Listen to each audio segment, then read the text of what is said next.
everyone, welcome back to Xylem, welcome back to the world of English. In this video, I'll be discussing the chapter Memories of Childhood. Actually, this chapter has two individual stories, two real life childhood experiences by two different people. One by a Native American named Xylem Sa, and the other one is by a Tamil writer named Bama, right? About the stories. What is Memories of Childhood? The chapter has two real life childhood experiences.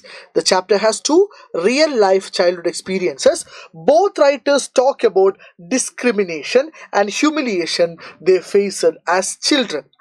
One story is about racial discrimination in America. The first story is about racial discrimination in America, and the other is about caste discrimination in India. Okay? And though the cultures are different, the pain and humiliation faced by the children are similar. One is in America and one is in India. Even though the cultures are different, the emotion is the same. The chapter shows how injustice affects young minds deeply. Okay? And about the authors. The first one is Xylem Sa. Xylem Sa was a Native American writer. Okay? Native American writer, American Indians. She wrote about the suffering of American Indian children. American Indians means it has nothing to do with our country. It is Native Americans called American Indians. Her writing shows how their culture was destroyed in boarding school, how the culture of Native American children are destroyed in boarding school. And we have Bama. Who is Bama? Bama is a Tamil Dalit writer. She writes about caste oppression in the society. This story is taken from her autobiography, Karuku. Okay? And the first story, Sitkala's story, is titled as The Cutting of My Hairs. Very simple. The Cutting of My Hair. Setting of the first story.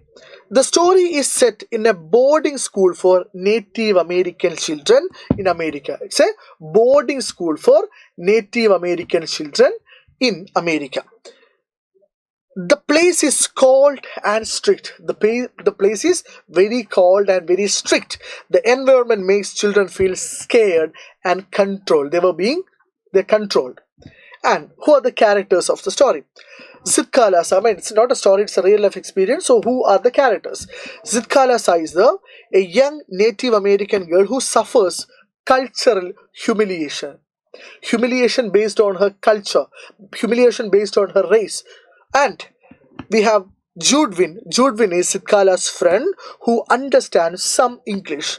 And we have a pale-faced woman, a white woman who represents authority at the boarding school, and other Indian children. Indian means American Indian children, Native Americans, victims of forced assimilation. Assimilation means you are forced to assimilate the culture of the white. You are forced to blend in with the culture of the white by abandoning your own culture. And the story. Xylem Sa recalls her first day at boarding school meant to reform Native American children, right? So Xylem Sa is admitted in a boarding school, and what was the intention of the boarding school? Reform Native American children, which means white Americans think that Native Americans have some problem that has to be reformed.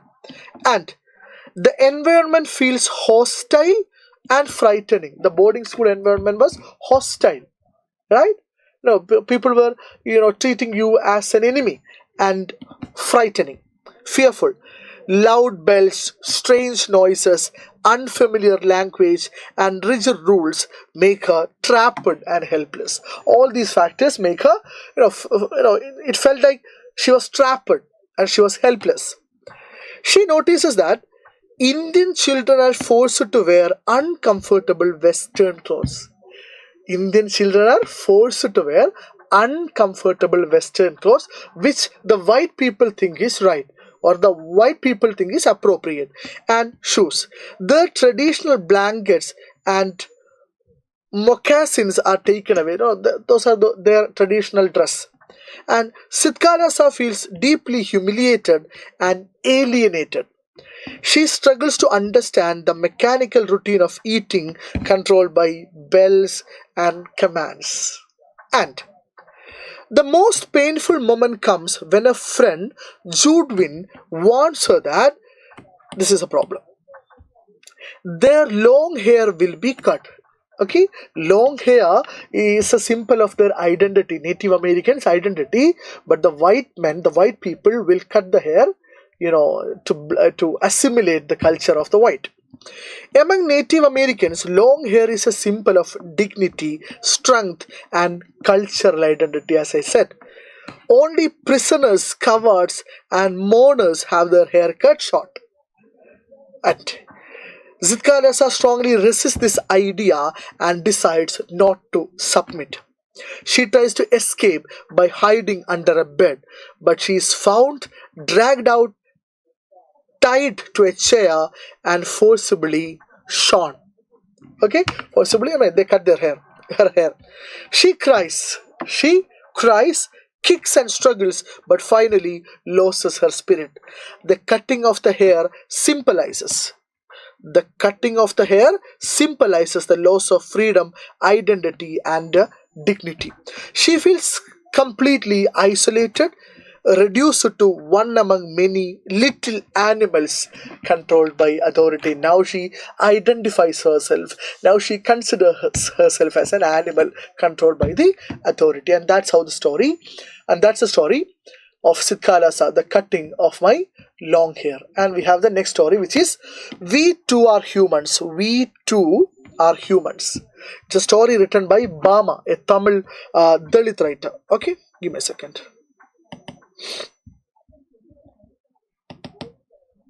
Okay, sure. Setting of the story. The story is set in a village in Tamil Nadu. The bazaar, streets, school road, and fields form the background. Everyday village life is shown clearly. Okay, this is the setting of the story.